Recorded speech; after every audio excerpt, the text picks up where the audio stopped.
Tha ahumgi oiba Manipur Young Leadership Internship Program MYPIP amadi 45 days ki Mayol Private Security Training Program loisanbagi certificate yenthokpagi function Iroisemba da leiba Mayol Private Limited ki office ta pangthokkhare.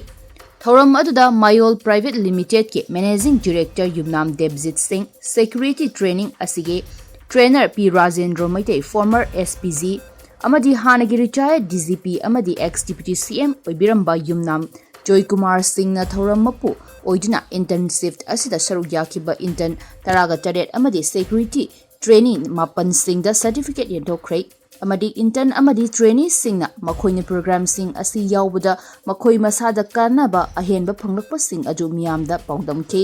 intern sing na field da thoktuna miyamga unaduna miyamna makhoida thamlakpa paudam amadi makhoina thengnakiba awa nungai wari kaya paudam ke amadi security training asida saruk yakiba trainee sing na training asi yawrubadagi makhoigi punsida ahongba lakpa achumba afaba discipline leiba lambi da lakba ngamhalli amadi thauna haplakki haina trainee sing na paudam ke